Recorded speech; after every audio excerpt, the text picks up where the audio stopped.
찬성 468명, 반대 51명으로 당은 제96조 제4항에 의거해서 비상대책위원장 임명안이 가결되었음을 선포합니다.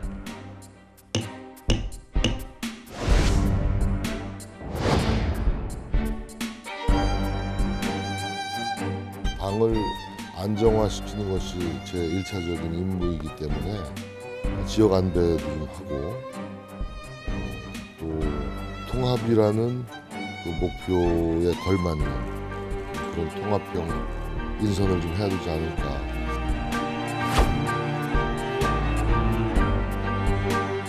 윤핵관이라는 네이밍은 좀 고약한 냄새가 나요. 거기에는 좀 조롱과 분열의 의미가 더 씌워져 있어요.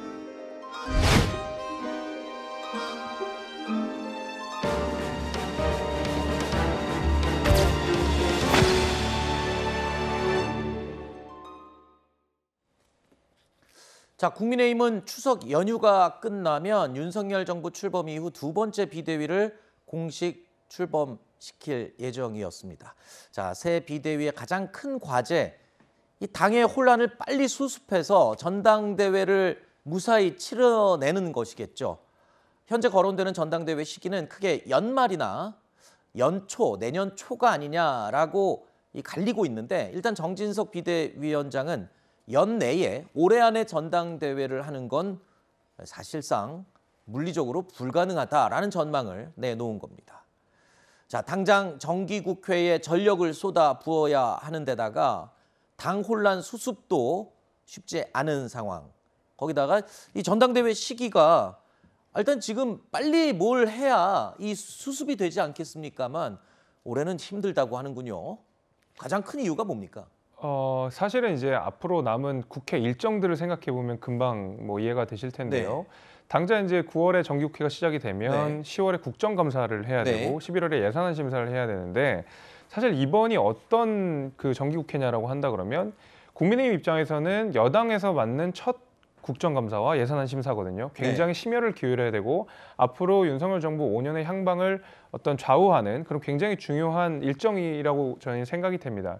이제 그런 의미에서 국정감사가 한참 이루어지는, 예산안 심사가 한참 이루어지는 11월, 12월에 전당대회를 치른다고 하는 것이 자칫 여당으로서 이 국회를 대응하는 데 지장을 줄 수 있다라는 판단이 있는 것 같습니다. 그래서 저는 연내에 치러진다라고 하는 것이 사실은 당내 분란들을 조기에 수습한다라는 면에서 긍정적인 면이 있지만, 오히려 저는 여당으로서의 그 역할들을 충실히 다하려고 한다 그러면 결국 이 전당대회는 내년으로 미뤄질 수밖에 없다고 생각이 됩니다. 전당대회가 1월에 치러진다라고 하는 것은 사실은 전당대회 공고가 11월부터 난다는 소리거든요. 당장 그냥 전당대회 치릅시다 해서 그날 바로 치르는 것이 아닙니다. 공고 기간이 있고 후보자 등록 기간이 있기 때문에 실제로 1월에 그 전당대회가 치러진다 하더라도 결국 준비는 11월부터 할 수밖에 없습니다.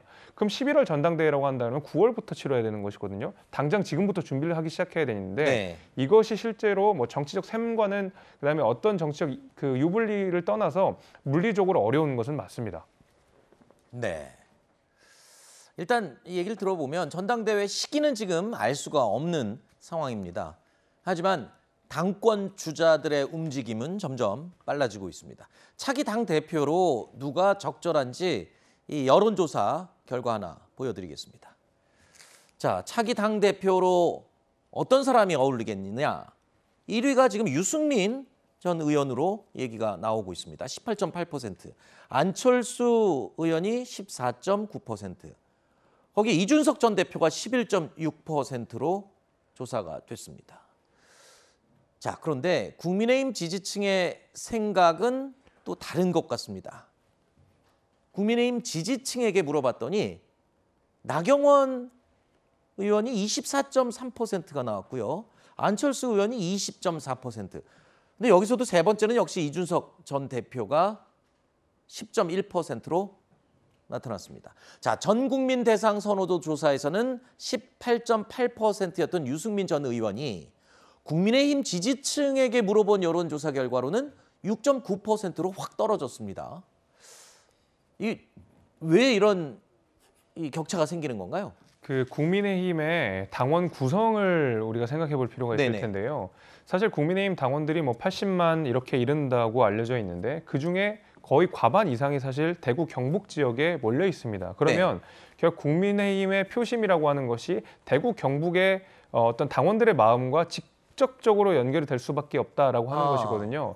그런데 사실 이제 유승민 대표 같은 경우에는 전 대표 같은 경우에는 사실 대구 경북에서 사실은 큰 사랑을 못 받고 있는 상황입니다. 네. 아무래도 좀 미움도 많이 받는 상황이고 당원들의 상처 같은 것들도 남아 있는 상황이에요. 이렇기 네. 때문에 사실 전 국민으로 쭉 퍼져서 보게 된다 그러면 유승민 대표가 그 지지도가 굉장히 높을 수가 있지만 결국 그 압도적으로 많은 대구 경북의 당원들이 국민의힘을 구성하고 있다라는 것을 생각해 보면 네. 자연스럽게 유승민 전 대표가 어떤 그 선호도에서 뒤로 밀릴 수밖에 없는 상황이다 이렇게 생각을 합니다. 이 국민의힘 당 대표를 선발할 때는 국민들의 의견과 당 내의 지지층의 의견과 그 비율로 따지면 지금 누가 더 유리한 거예요? 당원 비율이 70%입니다. 그리고 일반 여론조사는 30%이기 때문에 사실은 지금 나온 전국민 여론조사와 그다음에 당원들을 대상으로 하는 여론조사를 7대 3으로 비율을 어느 정도 섞어 놓으면 네네. 사실은 거의 비슷한 결과가 나올 겁니다. 앞으로 뭐 변수는 굉장히 많겠지만은 네. 적어도 지금 당장 선거를 치른다고 하면 그 정도 비슷하게 나올 것이라고 생각이 됩니다. 네. 자, 어쨌든 이 해결해야 될 과제가 아주 산더미처럼 쌓여 있는 국민의힘인데요. 국민의힘 새 비대위는 추석 연휴 내내 비대위원 인선에 주력을 하고 있습니다.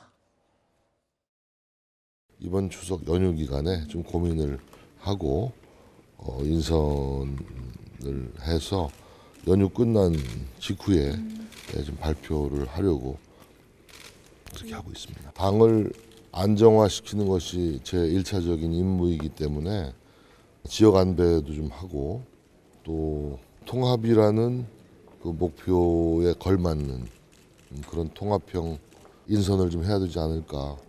밖에서도 혁신위가 운영되고 있잖아요. 그래서 아직 말씀은 안 드렸는데 최재형 의원께는 꼭 참여를 좀 부탁드리고 싶은 생각입니다. 우선. 지금 정진석 위원장이 1호 비대위원으로 최재형 의원을 언급을 했습니다. 그런데 지금 언론을 통해서 알려진 건 최재형 의원도 고사를 했다고 알려지고 있어요.